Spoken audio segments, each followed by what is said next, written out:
Lorsque nous pensons aux avions de combat du futur, nous imaginons souvent des appareils se déplaçant à une vitesse telle qu'ils sont invisibles à l'œil nu, déployant des armes dévastatrices si furtives que les cibles ne les voient jamais arriver. En réalité, la prochaine génération d'avions sera principalement améliorée dans le domaine de la guerre électronique, des capteurs et du soutien par drone. Ce point est appelé concept du Loyal Wingman.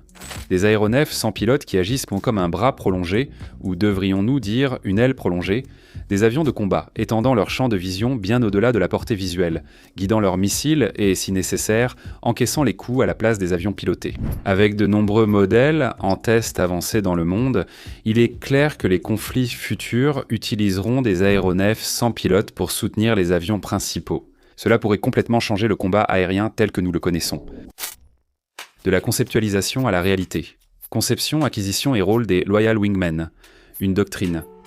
Deux développements majeurs marquent actuellement la technologie des drones. L'un d'eux est l'essor des armes autonomes létales, ou plus simplement, des drones létaux dotés d'une autonomie avancée, capables d'agir de manière indépendante sur le champ de bataille. Nous n'allons pas passer trop de temps à en parler, cependant, car nous avons récemment publié une vidéo spécifiquement sur ce sujet et vous êtes invités à la regarder si vous souhaitez en savoir plus. Mais bien sûr, après celle-ci, j'ai besoin que vous regardiez celle-ci jusqu'au bout.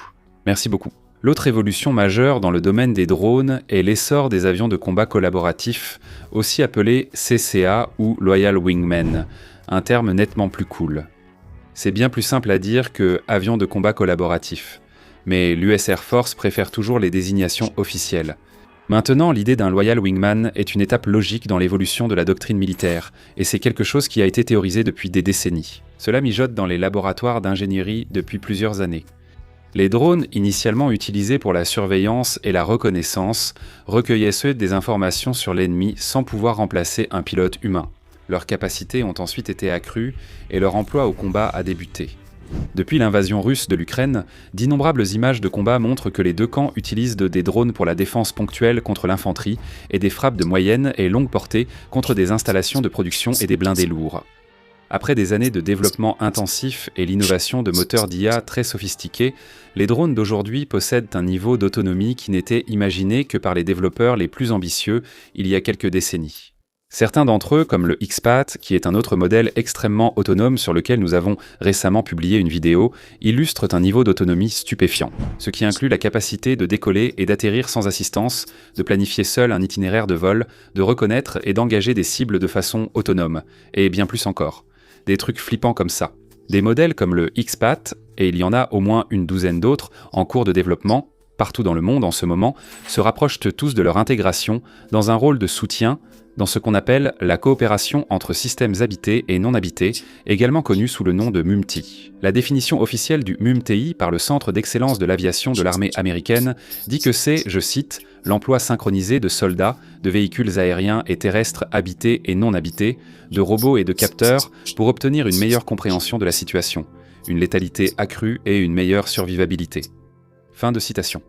Maintenant, par rapport au sujet qui nous intéresse, on pourrait dire que la coopération entre appareils habités et non habités est un concept dans l'aviation de combat, qui verrait des avions habités de 6e génération prendre essentiellement le contrôle d'un grand groupe d'aéronefs non habités qui combattraient aux côtés des appareils habités.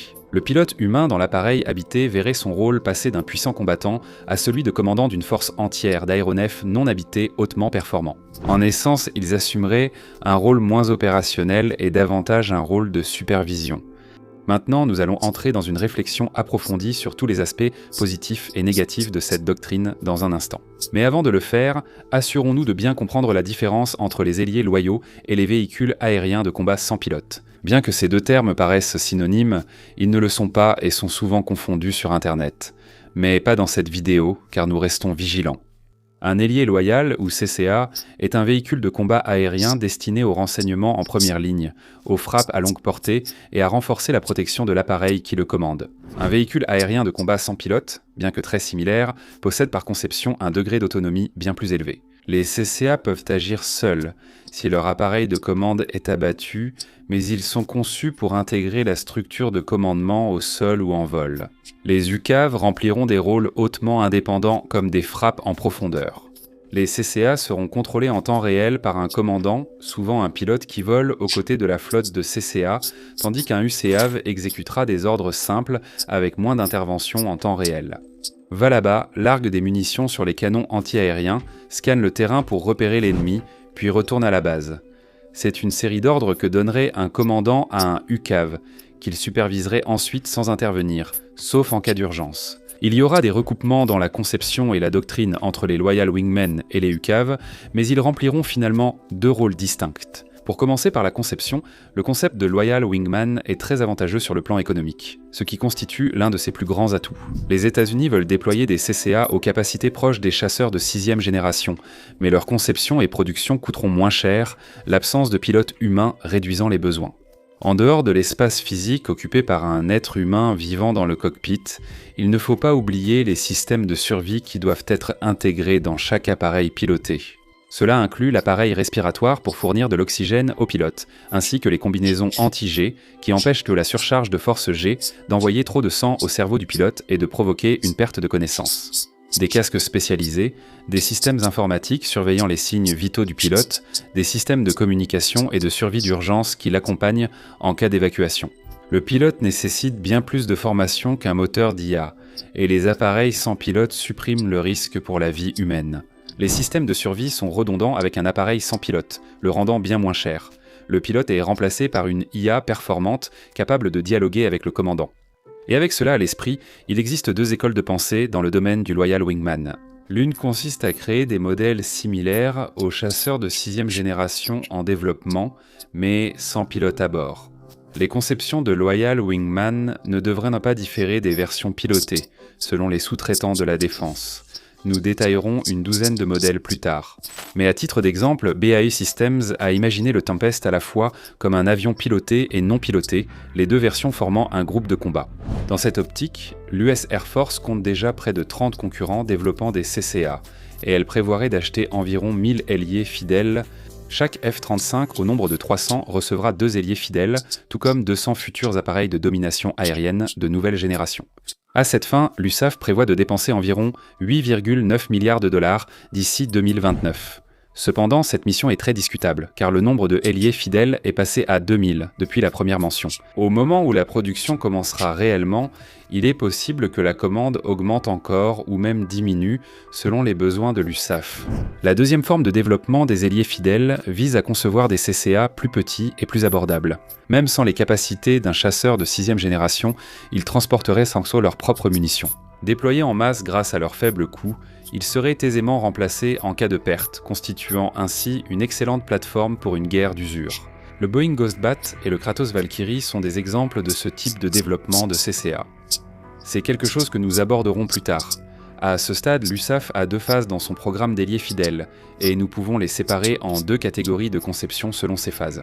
Les CCA de l'incrément 1 disposeront de capteurs avancés et de systèmes de ciblage, et seront surtout dédiés au transport supplémentaire de munitions pour les avions pilotés. Les CCA de l'incrément 2 ajouteront la furtivité à la conception existante et auront une autonomie accrue. Cela leur permettra d'effectuer plus de missions en première ligne, comme la guerre électronique, la suppression des défenses aériennes ou servir de leurre pour les avions pilotés si besoin. L'approche en deux incréments sépare les deux groupes de conception, comme l'a mentionné l'ex-commandant du Air Combat Command, le général Mark D. Kelly, aujourd'hui retraité.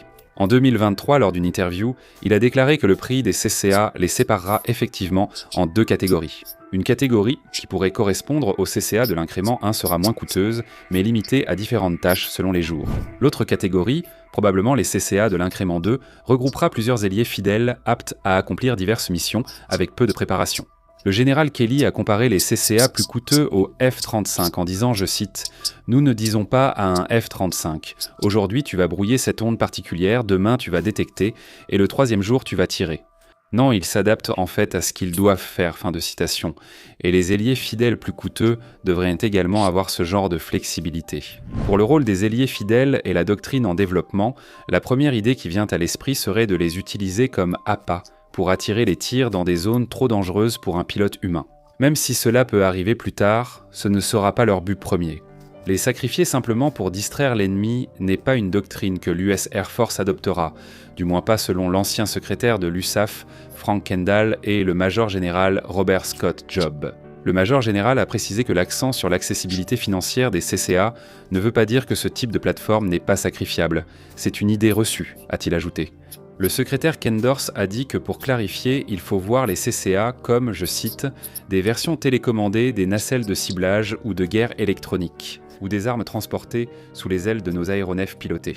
En résumé, ils ne seront pas employés comme drones kamikazes, la perte d'un CCA restant moins grave que celle d'un chasseur de 4e, 5e ou 6e génération. L'USAF ne prévoit pas de les déployer massivement, uniquement pour protéger les aéronefs pilotés. Ils vont servir dans un rôle permettant leur récupération et un sacrifice imprudent d'un CCA ne fera pas partie de la doctrine. Cependant, s'il le faut, ce sera le rôle d'un fidèle ailier sans pilote de encaisser le tir destiné à un aéronef piloté. D'abord, sur le plan humain, le pilote pourra rentrer vivant et économiquement, les CCA coûteront moins cher que les aéronefs pilotés. En 2023, l'ancien secrétaire Kendall a indiqué que les nouveaux drones coûteront bien moins qu'un F-35, bien que les chiffres restent confidentiels. Pour être clair, vous pouviez acheter un F-35 pour environ 80 millions de dollars en 2023 et un drone Reaper vous coûterait environ 30 millions. Les Loyal Wingmen devraient, en théorie, coûter moins cher que les deux, mais nous n'y croirons que lorsqu'on le verra. Après tout, ce sont des achats militaires. Kendall a indiqué que, même si le prix reste le principal facteur pour l'achat des CCA, il existe un risque à trop s'y focaliser. Quand vous faites cela, je cite, « vous commencez à viser un nombre prédéfini, alors qu'en réalité, il faut viser une capacité. » Fin de citation. En essence, les CCA seront développés en visant la haute performance et non l'accessibilité financière, car ce ne sont pas des appareils conçus pour être sacrifiés, peu importe à quel point il pourrait sembler logique de les utiliser ainsi. La doctrine des ailiers fidèles évoluera au fur et à mesure de leur introduction. Puisqu'il n'y a toujours aucune application concrète des CCA dans la vie réelle, il est à prévoir que certaines choses changeront une fois qu'ils seront enfin engagés au combat. En même temps, il est prévu que les CCA seront modernisés tout au long de leur durée de service, tout comme les avions pilotés, et leur mode d'utilisation évoluera en fonction des améliorations. Pour l'instant, ils devraient d'abord se concentrer sur des missions de combat aérien. Ils serviront à des missions de reconnaissance dans certaines zones après des attaques d'avions pilotés et de drones kamikazes non récupérables. Ils servent aussi d'escorte aux avions pilotés et de transport, probablement pour repousser les intercepteurs ennemis et neutraliser les défenses anti-aériennes au sol. Cependant, ce n'est que le début, car l'USAF voit les ailiers fidèles comme pouvant remplir des centaines de rôles. Les CCA fourniront capacité et volume dans un affrontement contre un adversaire de même niveau, permettant à l'armée de l'air de submerger l'ennemi grâce au faible coût de ces appareils, assurant ainsi la suprématie aérienne. L'avantage principal se manifestera surtout dans le théâtre du Pacifique si une guerre devait un jour y éclater. Là-bas, les CCA étendront les capacités de détection et de tir des chasseurs et bombardiers pilotés, servant d'une paire d'yeux et d'oreilles supplémentaires pour l'appareil principal. Dans un exemple concret, le général Kelly a expliqué qu'une équipe mixte homme-machine dans le théâtre du Pacifique offrirait aux chasseurs pilotés deux options. Se rendre à la limite de son rayon d'action, ou descendre à environ 75% de sa portée maximale et laisser les CCA aller plus loin et engager les cibles. En engageant des cibles hors de portée d'un chasseur piloté, les CCA prolongeraient aussi sa présence, puisqu'il n'aurait pas à atteindre la limite de son endurance ou de sa distance. Les CCA attireront également l'attention et la puissance de feu destinée aux chasseurs pilotés qui les commandent. Mais peut-être plus important encore, selon Kelly, davantage de CCA signifierait plus de nœuds de détection et de communication sur le terrain, ce qui s'est souvent révélé plus important que la simple puissance de feu. Un autre avantage des CCA est la simplification de la chaîne de ciblage. Les pilotes humains doivent percevoir l'environnement tactique avec leurs sens et divers capteurs, synthétiser ces données et prendre des décisions tactiques. Les CCA seront reliés à un réseau commun. Il agira comme un seul cerveau, avec 6 ou 7 CCA comme les capteurs de ce cerveau commun, bien plus puissants que des capteurs sur un avion piloté seul.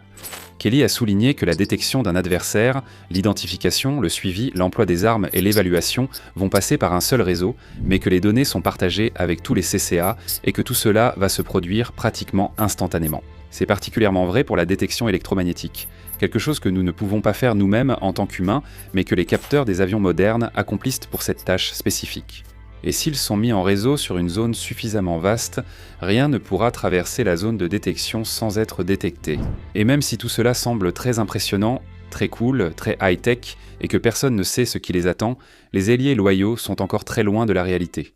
Le concept est en pratique encore confronté à quelques problèmes majeurs, et ils ne peuvent pas être mis en service et déployés tant que ces problèmes ne sont pas résolus.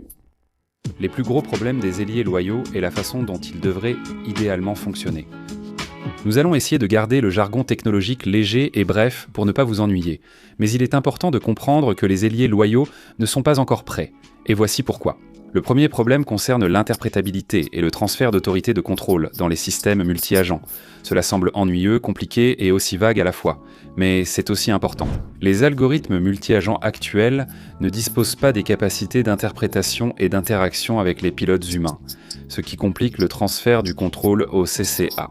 Cela est surtout vrai dans les combats exigeant une forte coordination, ce qui pourrait compliquer l'organisation de la guerre par drone.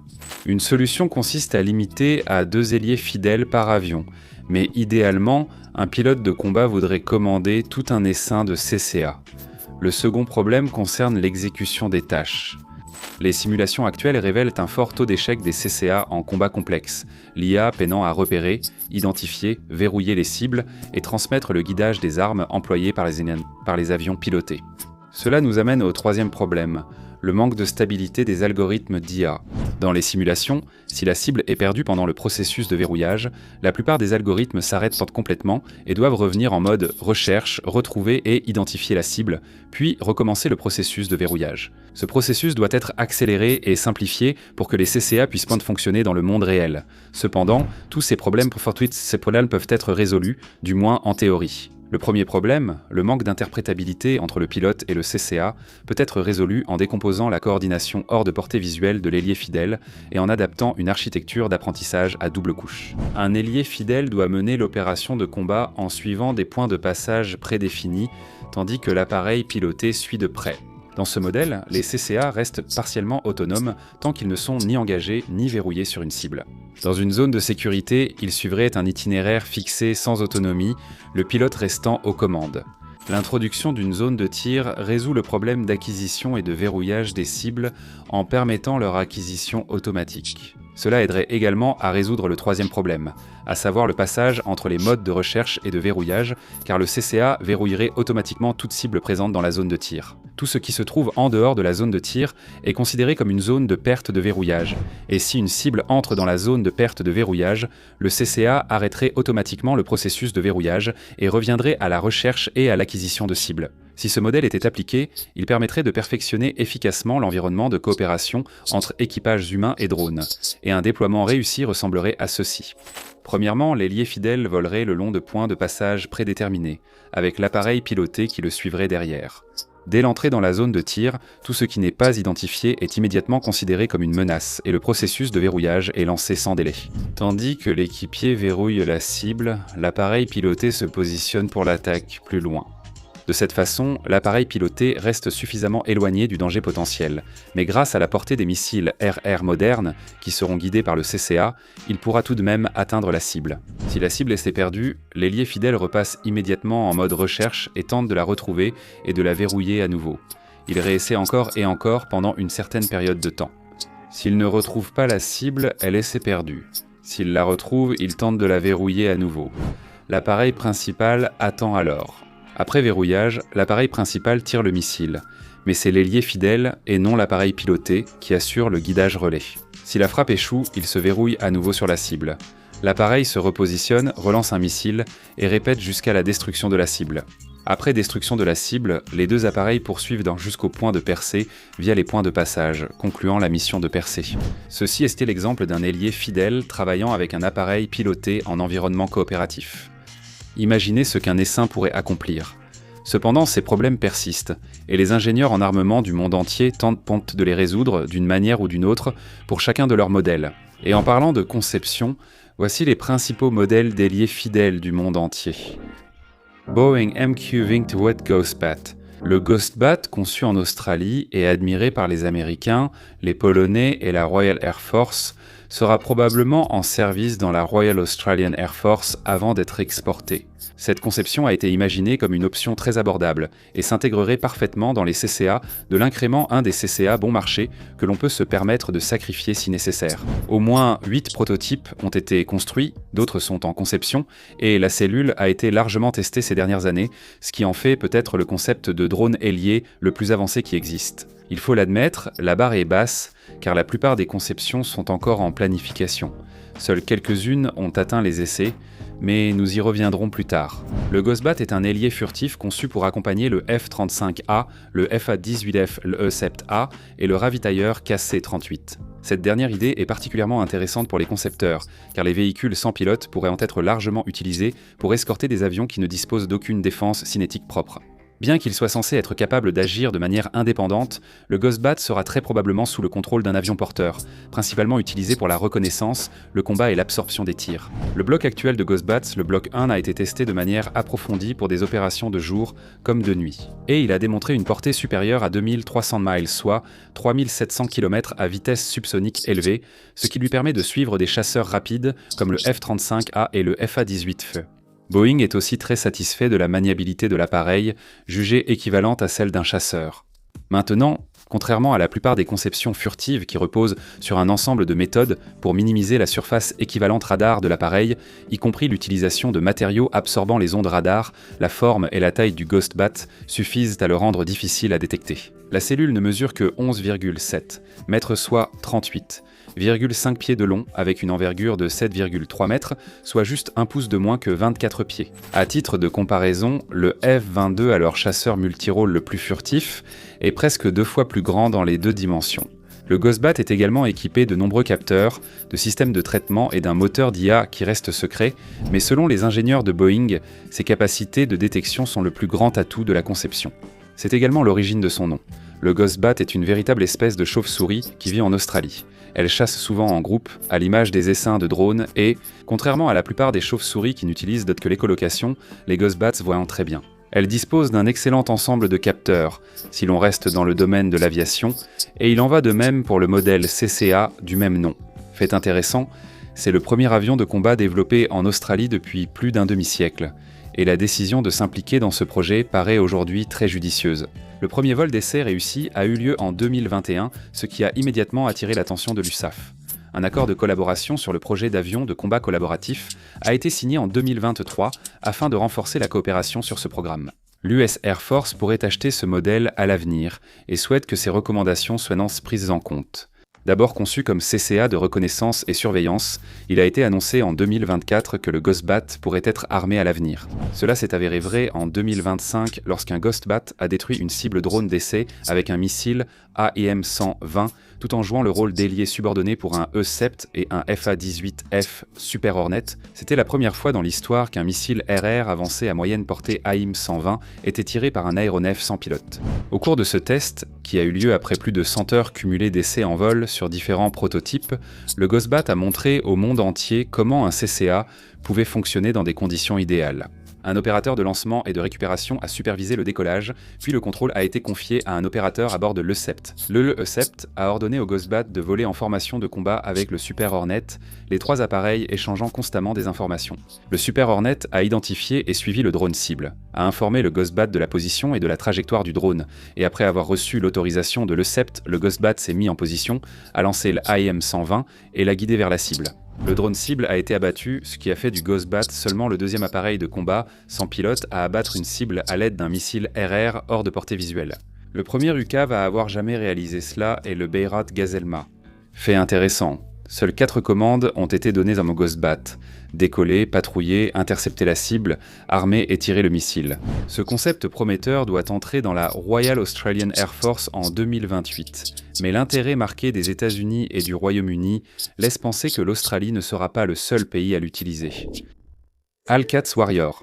Le ALCATS Warrior indien, CAT signifiant Combat Air Teaming System, actuellement en développement avec Hindustan Aeronautics Limited, est un drone ailier fidèle conçu de manière similaire, du moins sur le papier, au Ghostbat, mais avec une approche pratique totalement différente. Contrairement à l'approche prudente de l'US Air Force, qui consiste à ne pas le perdre sauf si c'est nécessaire, le CATS est conçu dans une logique sacrificielle. Ce CCA fonctionnera soit en mode récupérable, soit en mode non récupérable, commandé par le vaisseau mère, qui peut être le Jaguar, le Su-30 le Thaïs, ou les modèles AMCA et TED-BF, qui sont tous deux encore en développement.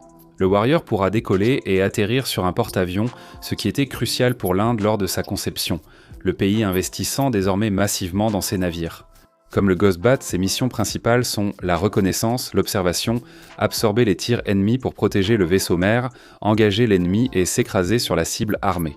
Stratégie sérieusement soutenue par la direction de l'armée de l'air indienne, le Warrior pourra parcourir jusqu'à 800 km pour s'écraser sur une cible dans ce rôle sacrificiel. Pour être clair, il n'aura qu'une portée d'environ 350 km en mode récupérable. Il sera aussi utilisé dans des rôles de combat indirects, employant ses dispositifs de brouillage pour la reconnaissance et la guerre électronique. Mais dans un rôle de combat actif, il pourrait être déployé avec 2 armes anti-aériennes intelligentes DRDO, ainsi que 2 missiles RR au-delà de la portée visuelle, ou 2 missiles à courte portée. Le Warrior n'est qu'une partie du futur programme CATS de l'Inde, un ensemble de moyens aériens de combat conçus pour être utilisés ensemble.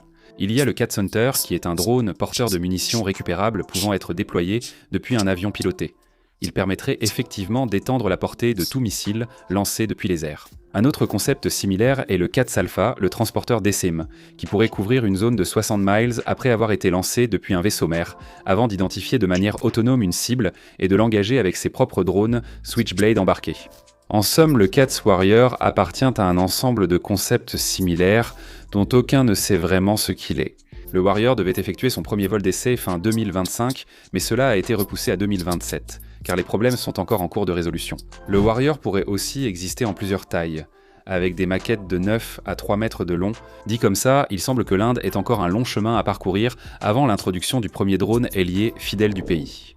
Airbus Wingman. On pourrait dire pareil pour l'Airbus Wingman, un drone ailier fidèle en développement par Airbus, c'est même dans le nom. Principalement destiné à être utilisé par les forces aériennes européennes, en particulier les forces aériennes allemandes et espagnoles, avec la force aérienne italienne comme autre utilisateur potentiel. Le Wingman est un appareil très imposant, mesurant 15,5 mètres, soit 50 pieds et 10 pouces de long, avec une envergure de 12 mètres, soit environ 39 pieds. Il sera équipé de capteurs de pointe et de systèmes furtifs, entièrement pilotés par l'intelligence artificielle. Sur le papier, il est conçu pour accompagner l'Eurofighter Typhoon en tant que fidèle ailier, mais d'autres chasseurs utilisés à travers l'Europe pourront également l'utiliser, et cette liste inclut le F-35, le Dassault Rafale et le Saab Gripen. L'utilisation du Wingman comme avion d'escorte pour l'avion de transport A400M Atlas et le ravitailleur A330M RTT est également en préparation. Contrairement à certains autres modèles, le Wingman ne sera jamais totalement autonome, l'avion de commandement conservant toujours l'autorité finale de décision et le contrôle total de la mission. Hormis cela, on ignore presque tout du Wingman, car c'est un tout nouveau modèle. Le concept n'a été révélé qu'en 2024, ce qui signifie que nous ne le verrons pas entrer en service avant les années 2030 au mieux. Conceptions américaines. La Valkyrie avec la Ghost-Bat est la conception la plus réaliste. Développée par la société technologique américaine Kratos, elle est conçue spécifiquement pour escorter les F-22 et les F-35 lors des missions de combat, leur offrant une couche supplémentaire de sécurité et de surveillance. Il y a au moins 5 variantes de cette conception, mais seulement 3 sont publiques. Le XQ-58 est en phase de test et a été commandé par le corps des Marines des États-Unis. Il y a aussi le MQ-58B, qui est une variante de guerre électronique du Valkyrie et qui servira principalement à contrer les défenses anti-aériennes ennemies au sol. Pour ouvrir la voie aux F-35, le Valkyrie est à peu près de la même taille que le Ghost-Bat, avec une longueur de 9,1 mètres ou 30 pieds, une envergure de 27 pieds ou 8,2 mètres et une capacité interne de bombe de 600 livres ou 272 kg. Il possède aussi la même capacité de point d'emport de missiles sur les ailes. Le Valkyrie pourra approcher Mach 1 avec une vitesse de pointe de juste au-dessus de 1000 km/h, soit 651 miles à l'heure. Mais ce qui impressionne vraiment, c'est son autonomie, qui est d'environ 5600 km, soit 3500 miles, éclipsant tous les autres modèles d'ailier fidèles. Au cours des dernières années, le Valkyrie a été testé avec succès à de nombreuses reprises, démontrant ses capacités de combat et sa capacité à voler en formation. Aux côtés de ses plus grands rivaux stratégiques, la Russie et la Chine, les États-Unis sont le pays qui investit le plus dans le développement des CCA, donc il n'est pas surprenant que le Valkyrie ne soit que la partie émergée de l'iceberg ici. Le General Atomics XQ-67A est un autre modèle, l'un des très rares à ne pas avoir de rôle de combat direct prévu. Ce drone ailé volera loin devant son appareil porteur et transmettra des données de reconnaissance. Il n'est toujours pas clair s'il transportera des armes, mais on suppose que non. Le XQ-67A a effectué son premier vol au début de 2024 et il a été immédiatement reconnu comme une approche intelligente de la conception aéronautique. Comme pour les nombreuses variantes du char Sherman sur le même châssis, Le laboratoire de recherche de l'armée de l'air a vu dans le châssis du 67A une base pour développer d'autres ailiers fidèles. Le XQ-67A a obtenu le contrat dans le cadre de l'incrément mentionné précédemment, et sur la base de sa conception, General Atomics a commencé à travailler sur le YFQ-42. Également connu sous le nom de Dark Merlin, le YFQ-42 utilise le même fuselage, mais il est équipé pour des missions de combat aérien afin de soutenir les F-22, les F-35 et le futur F-47, sur lequel, vous l'aurez deviné, nous avons bien sûr une vidéo. La cellule est modifiée pour une plus grande maniabilité, car il s'agit, après tout, d'un CCA de combat direct. Le fuselage est un peu plus long, les ailes sont un peu plus fines, et il y a évidemment une soute à armement interne qui devrait être équipée de missiles RR-AIM-120. Le premier vol d'essai a été réalisé avec succès à l'été 2025, et comme le Dark Merlin est très économique, il est à prévoir que des centaines d'exemplaires seront produits dans le cadre de la philosophie de mission unique à faible coût. L'Anderalui FQ-44, également connu sous le nom de Fury, est un modèle de Lower Wingman encore plus récent. Initialement conçu pour servir de plateforme d'agresseurs, remplaçant les avions ennemis lors des exercices militaires, il sera très probablement développé avec le même état d'esprit que le Dark Merlin. Le Fury est très petit, avec une longueur de 20 pieds et une envergure de 17 pieds. C'est environ la moitié de la taille d'un F-16, mais il est extrêmement maniable puisqu'il peut encaisser 9G, soit plus que n'importe quel autre drone Loyal Wingman, et tout cela à une vitesse proche de Mach 1. Il sera équipé de 2 missiles, AM-120, mais il est encore loin de la production, car son premier vol d'essai n'a eu lieu qu'en octobre 2025. Le plus récent des drones Loyal Wingman américains, cependant, est le Northrop Grumman YFQ-48 Talon Blue, autrement appelé simplement le Talon. Il semble que tout le monde, sans exception, cherche à décrocher le contrat de défense CCA aux États-Unis, et le dernier modèle n'a été révélé qu'en décembre 2025. La première proposition de Northrop Grumman pour l'incrément 1 du CCA a été rejetée par l'US Air Force car jugée trop grande et trop coûteuse. C'est suite à ce retour que le Talon est né. Environ 450 kg, soit 50% plus léger que le modèle d'origine, le Talon devrait effectuer son premier vol à l'été 2026, et il sera très probablement un CCA d'engagement direct, mais on n'en sait pas beaucoup plus à son sujet pour le moment. L'ailier fidèle russe. La Russie, bien sûr, n'a pas oublié de suivre elle aussi la tendance avec au moins 2 modèles, dont l'un est le Sukhoi S-70 Okhotnik. L'Okhotnik est le plus grand de tous les modèles de CCA mentionnés jusqu'à présent, avec une masse maximale au décollage de 25 tonnes, soit environ 55 000 livres, grâce à son envergure de 20 mètres, soit 65 pieds, et à son moteur turboréacteur AL-41F, très similaire à celui utilisé sur le Su-27. Il affiche une portée de combat impressionnante d'environ 3000 km, soit environ 1900 miles à une vitesse proche de Mach 1, le tout en transportant 2000 kg de munitions guidées et non guidées. L'Okhotnik a été conçu pour être un ailier fidèle du Su-57, et jusqu'à présent ses performances dans ce rôle sont si mauvaises qu'un Su-57 a été contraint d'abattre son propre ailier fidèle en 2024. Lors d'un vol d'essai, l'Okhotnik a perdu le contact avec le contrôle au sol et s'est dirigé tout droit vers le territoire ukrainien. Après avoir échoué à reprendre le contrôle de l'appareil, le Su-57 a été contraint d'abattre son propre ailier. Des fantômes. Il est clair que le moteur d'IA de l'Okhotnik n'est pas prêt pour le développement. L'autre modèle d'ailier russe, le Kronstadt Kron, signifie tonnerre en russe, et dans toutes les autres langues slaves, sauf le slovaque et le tchèque. Je me suis dit, attends une minute, non, ce n'est pas vrai. Ces langues disent Kron. Voilà un fait linguistique amusant pour vous. Le tonnerre a été dévoilé en 2020 et il a été conçu pour opérer aux côtés des Su-35 et des Su-57. Il transportera 4 missiles air-sol, KH-38, ainsi que des missiles guidés, ISDLI-85 et des bombes guidées. La chose la plus intéressante à son sujet, et c'est quelque chose que nous n'avons pas vraiment vu avec d'autres CCA, c'est qu'il sera capable de contrôler un essaim de Dix drones, d'attaque Bolnier lancé depuis un autre porteur, ce qui ajoute une nouvelle dimension au contrôle des drones dans l'histoire des CCA. Grom n'est pas aussi imposant que l'Okhotnik, avec environ la moitié de sa taille et de son poids, mais il paraît nettement mieux développé pour l'instant.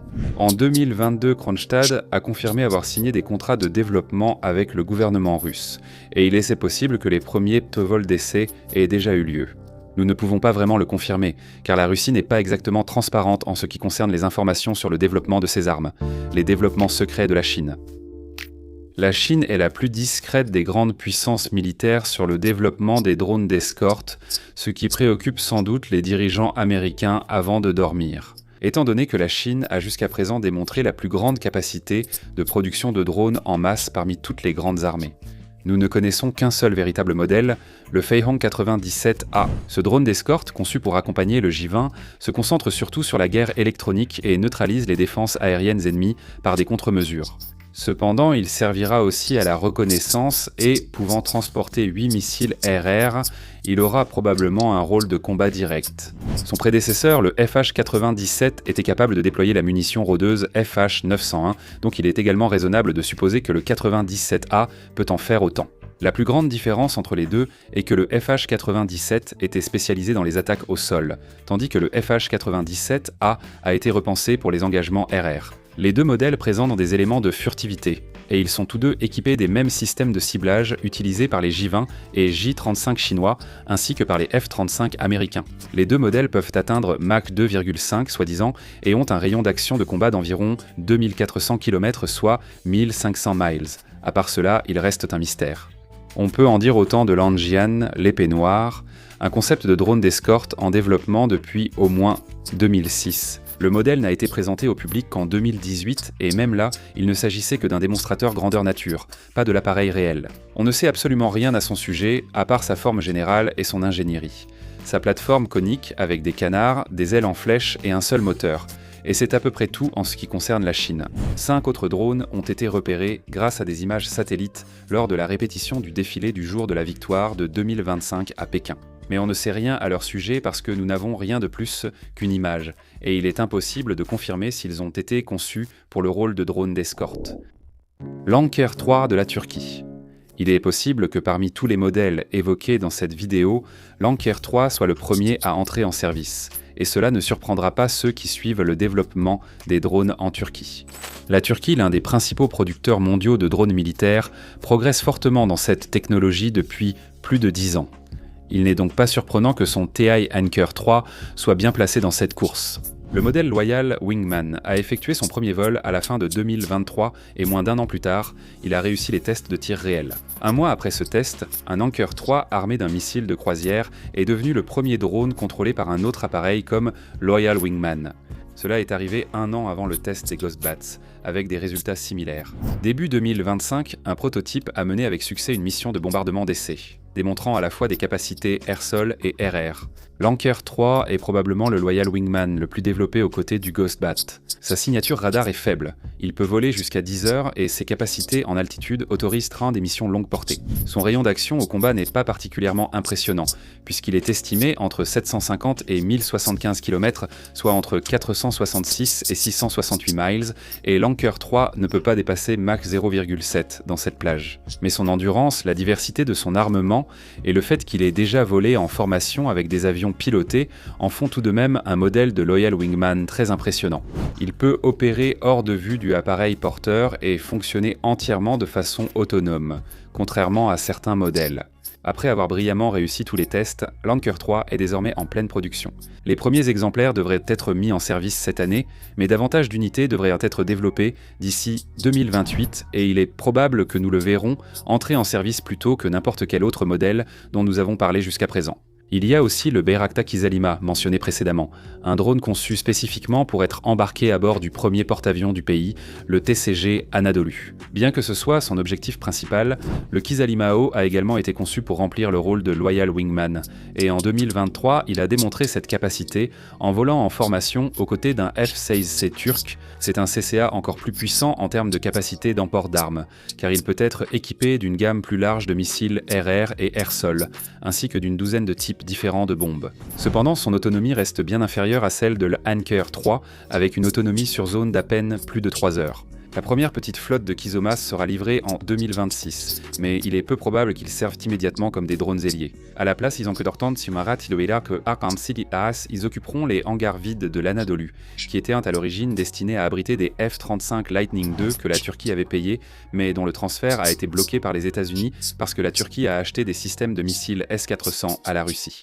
Le but principal du Kazalma est de combler ce vide laissé par le F-35 à bord du porte-avions. Conclusion.